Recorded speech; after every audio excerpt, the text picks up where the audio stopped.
Alam mo, Lakan, ito usapang tunay na lalaki lang. Hindi makaka-relate dito yung mga kupal na lalaki, yung mga tarantado, yung mga low class, low tier, low IQ. Alam mo, Lakan, minsan bittersweet din na matatawag kapag meron kang babae na sasamahan ka sa 0 days mo o yung walang-wala ka na. Para sa ilan or para sa karamihan ng lalaki, swerte yung ganito. Dahil oo nga naman, bihira yung babaeng sasamahan ka kapag walang-wala ka na. Lalo na sa panahon ngayon. Yung iba dyan, or yung karamihan, hahanap na yan ng iba. Tatalo na yan sa ibang lalaki na mas may kaya kaysa sa'yo. Yan naman ang realidad, diba? Ng karamihan ng magkarelasyon ngayon. Walang solidong pundasyon. Kaya kapag si lalaki ay nawalan, si babae pumupunta na agad sa next target niya.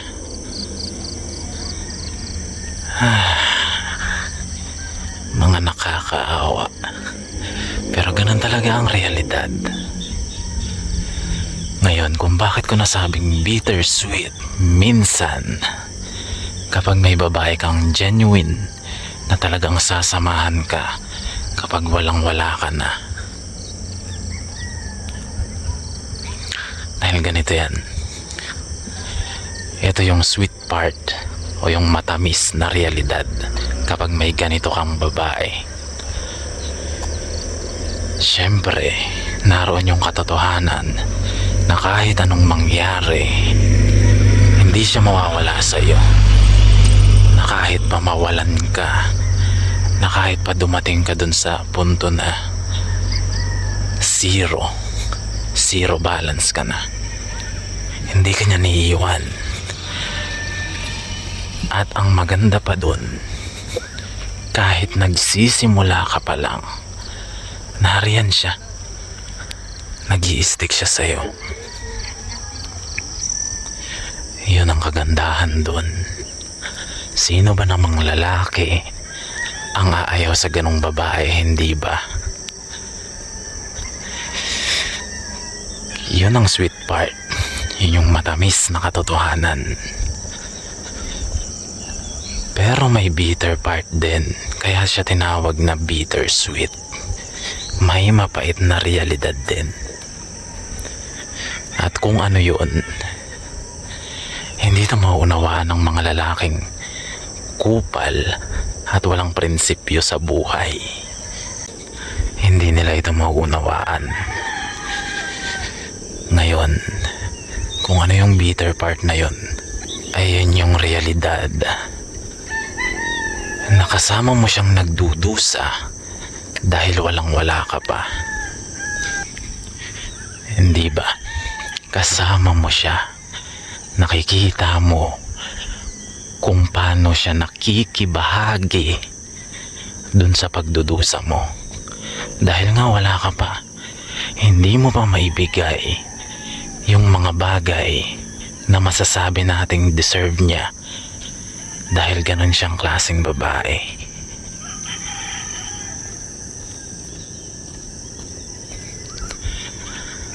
At yun yung mahirap dun, dahil nagsisimula ka pa nga lang.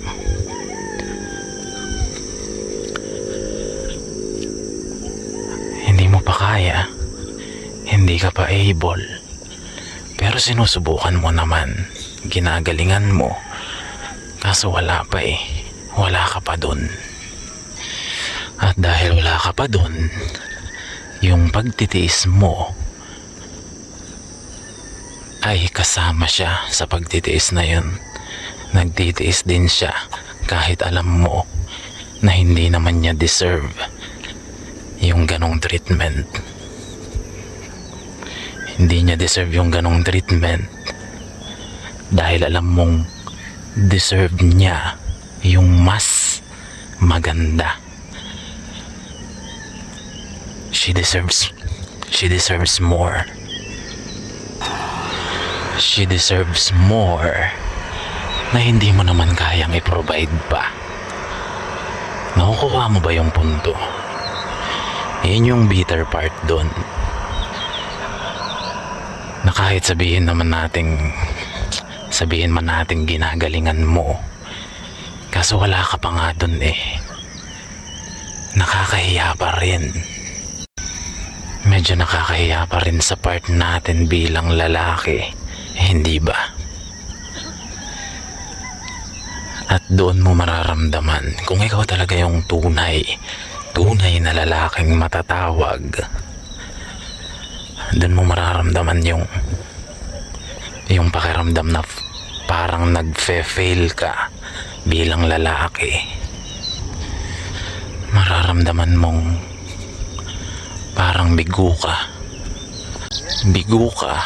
na iparanas sa kanya o ibigay sa kanya yung mga bagay na karapat dapat niyang matamasa. Doon ka nagfe-fail. Doon ka parang hindi mo nagagampanan yung parte mo bilang isang lalaki.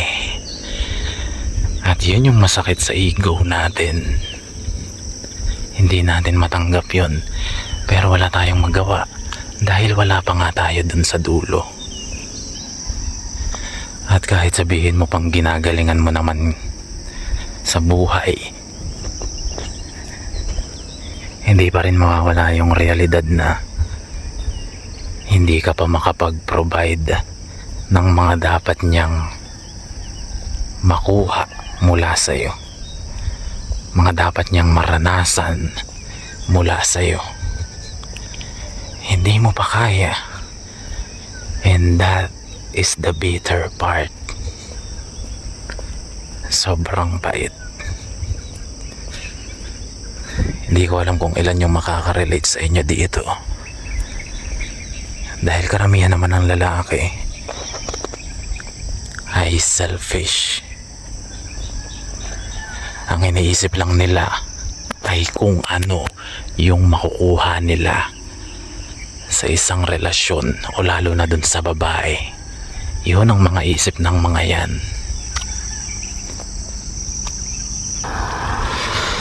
Bali ngayon, nakaharap tayo sa kanluran, kaya nawala yung araw.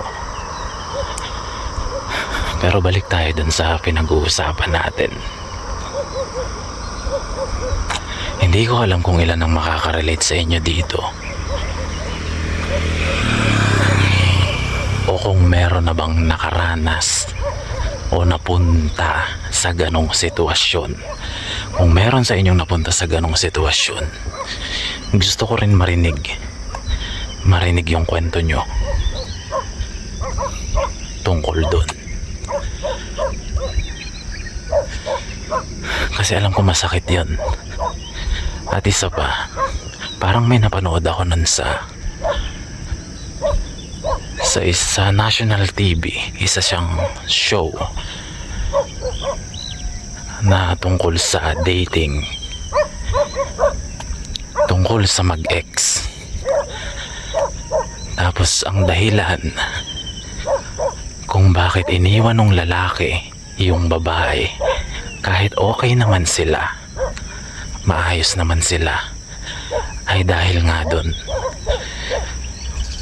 Kumbaga, sabihin nating langit yung babae at lupa lang si lalaki.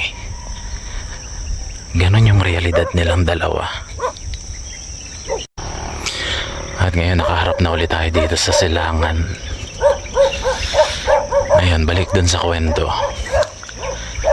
Nung nalaman ng mga audience o ng mga manonood yung dahilan ng lalaki kung bakit niya iniwan yung babae.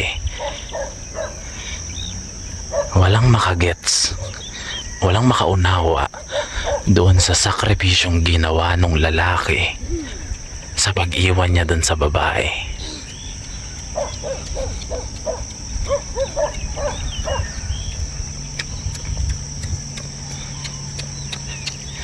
Hindi nila maunawaan.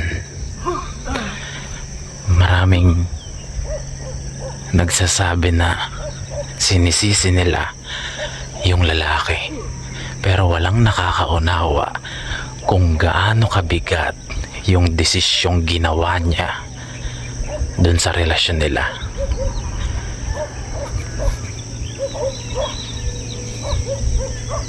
Kasi yung kalagayan ng lalaki, talagang naawa siya sa sarili niya. Ginagalingan naman niya para makasabay, kaso wala pa talaga siya dun eh. Hindi pa niya kaya yung dapat ay ipinoprovide niya. Kaya hindi ko alam kung ilan na makaka-relate sa inyo dito, gaya ng mga audience na sinisisi yung lalaki. May hangganan lang kasi yun.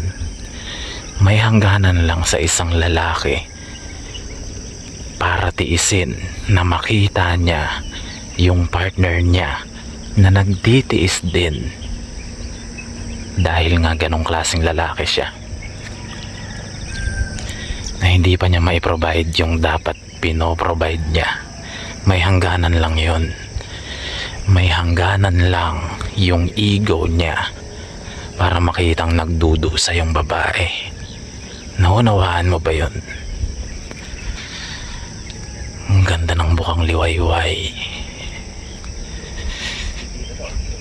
Hindi ba't napakagandang pagmasdan na imbis nagigising ka para masilayan ng umaga, yung umaga ang gumigising para masilayan ka. Bakit? Dahil nauna ka nang gumising.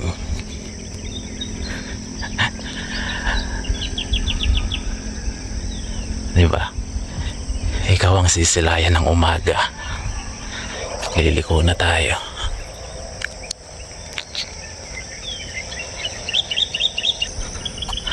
Kaya balik dun sa kwento. Ito'y mensahe rin sa mga lalaking mga hayok na hayok lang magkaroon ng partner. Wala namang kakayahang mag-provide. Mga selfish lang ang pag-uutak. Yung mga lalaking hilaw, supot at kupal. Mensahe ito sa inyo na kung ang goal mo lang, ang habol mo lang sa isang relasyon ay nakafocus ka doon sa makukuha at mabebenepisyo mo, ay kayo tumigil. Magtigil-tigil ka. Kung ganong klase kang lalaki, hindi ka totoo. Ang habol mo lang ay mga tahong, laman, walang aasahan sa'yo. Magiging kawawa lang yung babaeng mapupunta sa'yo. Mahiya ka naman dun sa parteng yon. Ibinigay sa'yo yan ng Diyos, ipinagkaloob sa'yo, ipinagkatiwala sa'yo. Tapos wala kang kakayahang pamunuan siya, wala kang kakayahang i-lead siya. Kung ikaw yung babae, kawawa ka. Hindi ba? Paano na lang kung nagka-switch kayo? Baka mapamura ka na lang. Kaya kung ikaw yung lalaking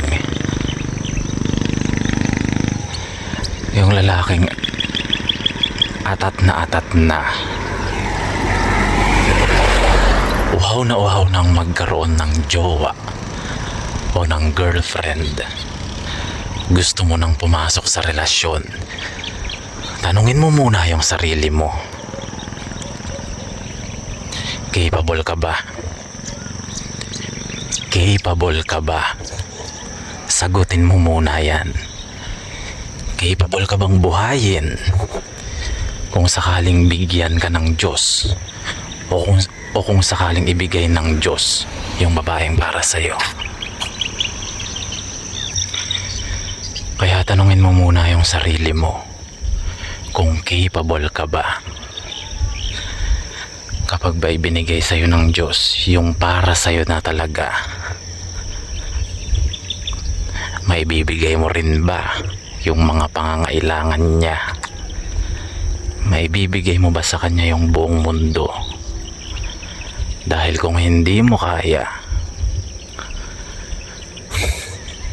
umupo ka muna at mag-isip-isip.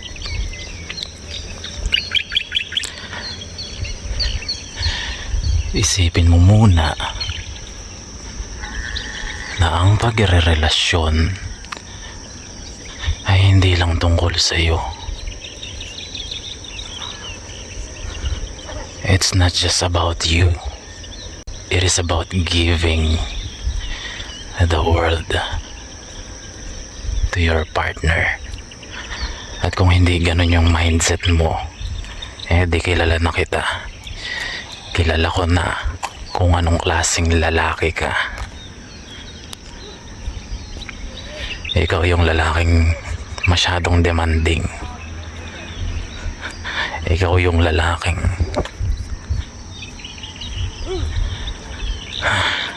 lalaking magdedemand pa na pagbuksan ng pinto.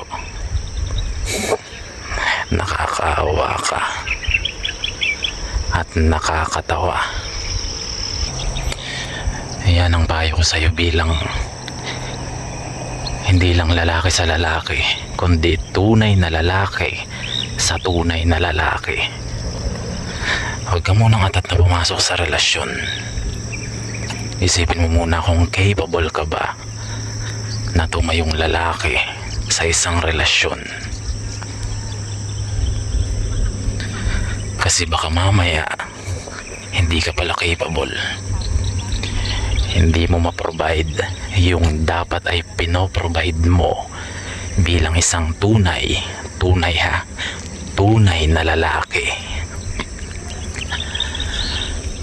Baka mamaya hindi mo kaya yun, tapos pumila ka na lang sa ayuda program, sumali ka na lang sa 4-piece. Ang sama naman nun, hindi ba? Hindi ko sa minamaliit yung ganon, pero sana wag kang umabot sa ganon. Naaasa ka na lang sa bigay ng gobyerno.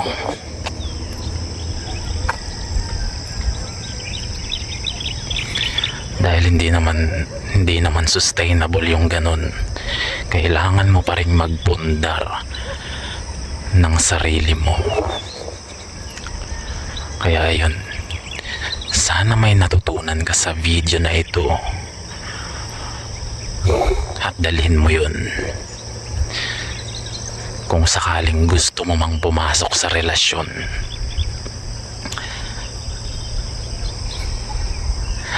Magandang umaga, Lakan. Napakaganda ng araw.